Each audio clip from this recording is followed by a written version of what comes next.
Hi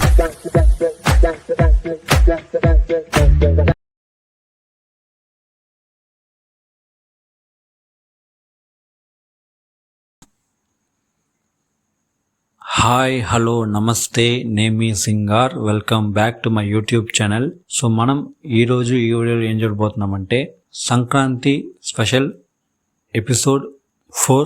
so ఈ Sankranti segment గురించి తెలియని వాళ్ళు ఏమైనా ఉంటే ఆల్రెడీ ఈ సెగ్మెంట్లో 3 వీడియోస్ అనేది చేస్తానన్నమాట.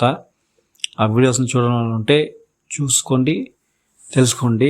అండ్ ఈరోజు ఎపిసోడ్ 4లో మనం ఏ మూవీ యొక్క రివ్యూ చూడబోతున్నామంటే శర్వానంద్ యాక్టింగ్లో రిలీజ్ అయిన నారీ నారీ నరుడు మురారి ఈ మూవీ యొక్క రివ్యూ అనేది మనం ఇప్పుడు చూద్దాం. సో ఈ మూవీ యొక్క ఆన్లైన్ స్టోరీ ఏమిటంటే శర్వానంద్ ఒక అమ్మాయిని చూసి పెళ్లి చేసుకోవాలనుకుంటాడు. సో వాళ్ళ తండ్రికి ఇనిషియల్గా ఆ పెళ్లి పైన మంచి ఒపీనియన్ ఉండదు అనమాట.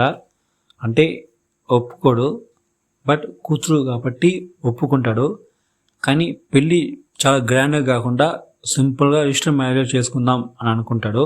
కానీ అక్కడ ఒక చిన్న ప్రాబ్లం అనేది క్రియేట్ అవుతుంది మన హీరోకి. ఎందుకంటే ఆల్రెడీ మన హీరో కాలేజ్ చదివేటప్పుడు ఒక అమ్మాయితో ప్రేమించి రిజిస్టర్ మ్యారేజ్ చేసుకో ఉంటాడు. సో రిజిస్టర్ ఆఫీస్కి వెళ్తాడనమాట. పోయిన తర్వాత ముందు పెళ్లి చేసుకున్న అమ్మాయితో డివోర్స్ అది సర్టిఫికేట్ ఇస్తేనే నీకు ఈ పెళ్లి చేయదని నేను యాక్సెప్ట్ చేస్తా అని చెప్తాడనమాట అక్కడ ఉండే ఒక ఆఫీసర్. ఇక్కడ ఈ అమ్మాయితో పెళ్లికి ఓకేనా ఆ టైంలో ఇంకో అమ్మాయితో డివోర్స్కి మనోడు పోరాటాడు అనమాట. సో ఆ అమ్మాయికి ఆల్రెడీ ఇంకో అబ్బాయితో పెళ్లి అయిపోయి ఉంటుంది. సో ఎలాగైనా ఆ డివోర్స్ పేపర్ని తీసుకుని వచ్చి ఇచ్చి ఇంకో అమ్మాయిని పెళ్లి చేసుకోవాలి అనుకుంటాడు మన హీరో. సో దాని తర్వాత తన లైఫ్లో ఏం జరిగింది, తన అనుకున్నట్టే డివోర్స్ పేపర్లు తీసుకువచ్చి ఇచ్చి ఇంకో అమ్మాయితో పెళ్లి చేసుకున్నాడు లేదా అనేదే ఈ మూవీ యొక్క ఆన్లైన్ స్టోరీ అని చెప్పొచ్చు. నాకైతే ఈ సినిమా నచ్చింది. మరీ సూపర్ అని చెప్పను, మరీ యావరేజ్ అని చెప్పను. ఒక neat clean comedy entertainment movie ఈ నారీ నారీ నరుడు మురారి. ముఖ్యంగా కాన్సెప్ట్ చాలా బాగుంది. ముఖ్యంగా ఈ సినిమాలో వచ్చే కామెడీ పోర్షన్స్ ప్రతిదీ చాలా చాలా సూపర్గా ఉంది అన్నమాట. చాలా చోట్ల నవ్వు కలిగించేలా ఉండింది. ఇంకా చెప్పాలంటే ఇది కంప్లీట్గా చాలా సినిమాస్ మధ్య రిలీజ్ అయింది కాబట్టి ఈ సినిమాపై ఎవరికి పెద్దగా ఆడియన్స్కి ఒపీనియన్ లేదు. అండ్ చూసిన వాళ్ళు కూడా తక్కువగానే ఈ సినిమా గురించి మాట్లాడినా అనేది నా ఫీలింగ్. ఈ టైంలో ఒక వ్యాలెంటైన్స్ వీక్ ఏదైనా మంచి రిలీజ్ డేట్ చూసుకోవచ్చు ఉంటే ఇప్పుడు పర్ఫామ్ చేసిన దానికన్నా ఇంకొంచెం ఎక్కువగా పర్ఫామ్ చేసి ఉంటుందో అనేది నా యొక్క పర్సనల్ ఒపీనియన్ అనమాట. అంటే లాస్ట్ వచ్చిన సంక్రాంతి చూస్తే మొత్తంగా 5 సినిమాలు వచ్చినాయి. 4 సినిమాలు.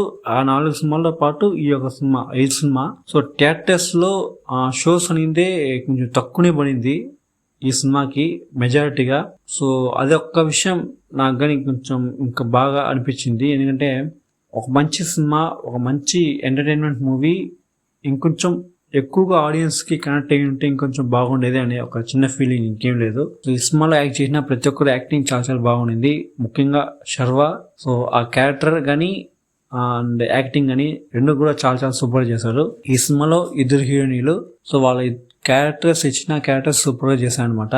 అండ్ ఈ సినిమాలో హీరోకి ఫాదర్గా ఒక క్యారెక్టర్ వస్తారు, కార్తిక్ అనేసి. సో వాళ్ళ యొక్క యాక్టింగ్, వాళ్ళ యొక్క క్యారెక్టర్ రైటింగ్ అనేది చాలా చాలా బాగుండింది. అండ్ ఈ సినిమాలో ఒక క్యామియో ఉంటుంది అనమాట. సో ఎవరో కాదు, మన శ్రీ విష్ణు. క్యామియో పెద్ద క్యామియో కాకపోయినా బట్ ఫస్ట్ టైం చూసినప్పుడు ఒరే బాగుంది అని అనిపించింది అనమాట. అది నా వరకు. మీకు ఎలా అనిపించింది నాకు తెలియదు. సో ఓవరాల్గా ఒక మంచి సినిమా. చూడాలనుకుంటే మాత్రం మీ ఫ్యామిలీతో తప్పకుండా చూడండి. అండ్ ఈ సినిమా కూడా నేను థియేటర్స్లో చూడలేదు, అమెజాన్ ప్రైమ్ వీడియోలో వచ్చిన తర్వాత చూసినాను అనమాట. నా వరకైతే నచ్చింది. మీకు ఎలా ఉండిందని చెప్పండి. ఎంతమంది ఈ నారీ నారీ నరుడు మురారి ఈ సినిమాని థియేటర్స్లో చూసారని చెప్పండి. సో థియేటర్స్లో చూసిన వాళ్ళు మీ యొక్క ఒపీనియన్ కింద కామెంట్ సెక్షన్లో తెలియజేసుకోండి, నేను చూసి తెలుసుకుంటా. అండ్ ఈ సినిమాని థియేటర్స్లో చూడని వాళ్ళు ఏమైనా ఉంటే ఇప్పుడు ఈ సినిమా అమెజాన్ ప్రైమ్ వీడియోలో తెలుగులో స్ట్రీమ్ అవుతుంది. చూడాలనుకుంటే మాత్రం తప్పకుండా చూడండి. సో అంతే. ఈ వీడియో మీకు నచ్చినట్టయితే ఈ వీడియోని లైక్ చేసుకోండి. అదేలాగా నా యొక్క యూట్యూబ్ ఛానల్ సబ్స్క్రైబ్ చేసుకోండి. పక్కనే ఉన్న బెల్ ఐకాన్ క్లిక్ చేసుకోండి. అప్పుడే నేను వేసే వీడియో మీకు నోటిఫికేషన్ వస్తాయి. అదేలాగా ఛానల్ సబ్స్క్రైబ్ చేసిన తర్వాత మన యొక్క ఇన్స్టాగ్రామ్ పేజ్ అండ్ ఫేస్బుక్ పేజ్ని కూడా ఫాలో చేసి పెట్టుకోండి. నేను అందరిలోనూ వీడియోస్ చేస్తాను, చూసి ఎంజాయ్ చేయండి. ఇంకొక వీడియోతో నేను మీ ముందు. అంతవరకు నేను మీ సింగార్. Thank you. బాయ్.